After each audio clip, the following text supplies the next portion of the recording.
The desert didn't attack us. It didn't chase us. It simply decided we didn't belong. The valley that rejects strangers.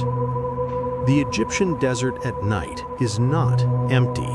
It breathes silence, stretches endlessly, and watches, quietly, patiently, as if it knows who does not belong. We worked in one of its most desolate valleys.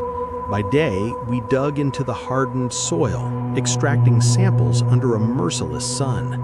By night, exhaustion dragged itself behind us like a shadow. Some of the specialists stayed awake, examining samples beneath flickering lamps. Others collapsed into deep, dreamless sleep.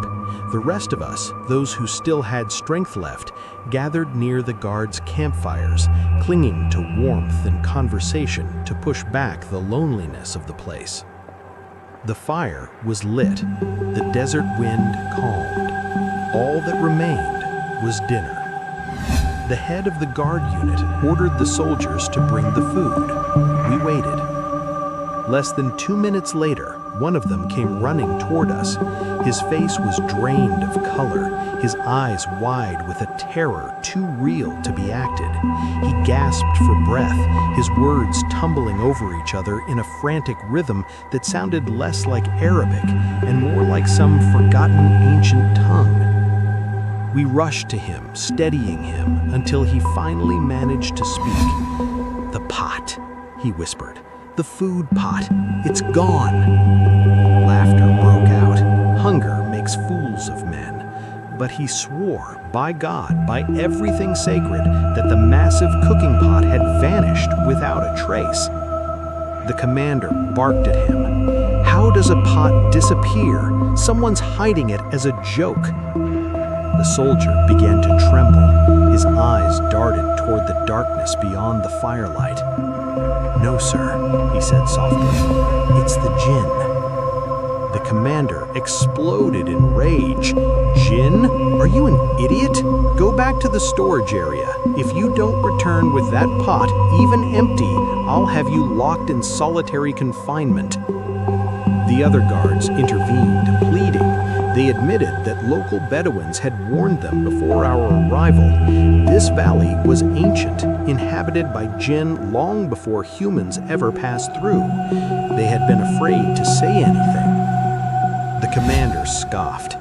"You expect me to believe Jinn steal cooking pots?" One of my colleagues, well-read and calm, replied, "Yes, sir. According to many accounts, they can move physical objects." The officer stared at him, silent, then ordered everyone back to their posts. No further discussion. That night, dinner never came. I returned to my quarters and turned on the radio, tuning it to the Quran station. Heavy interference flooded the signal, harsh, grinding static. I blamed the distance from civilization. Every time sleep reached me, knocking echoed on the walls, on the door, again and again. Finally, anger overcame fear. I opened my door. At the same moment, the commander opened his. He was shouting, cursing the guards.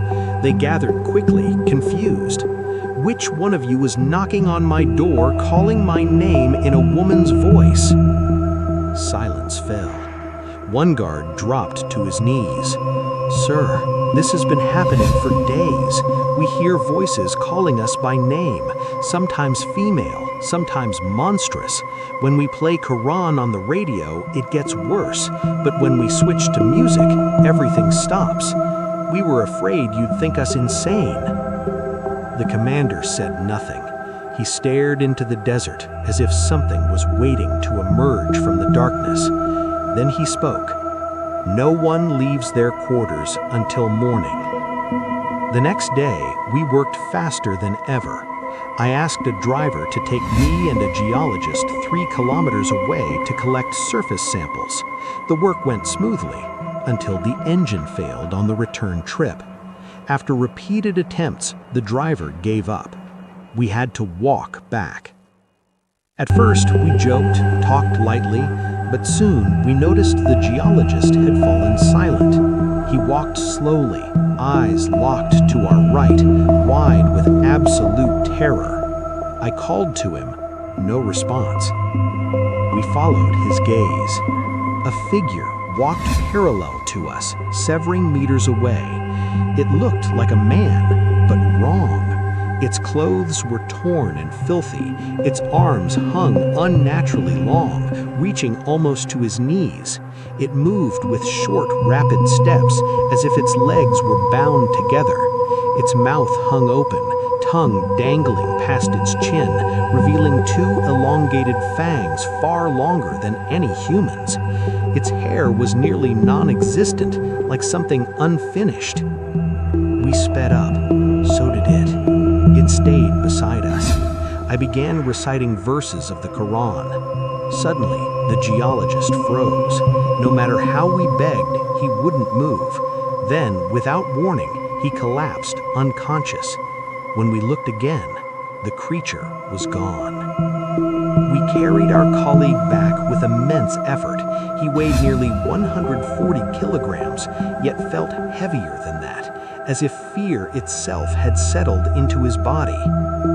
2 days later, we received official permission to abandon the site. A Bedouin elder visited our colleague in the clinic and spoke quietly. "They only wanted you to leave," he said. "This is their valley, their kingdom. They do not harm unless they must." We never returned, and some valleys should remain undisturbed.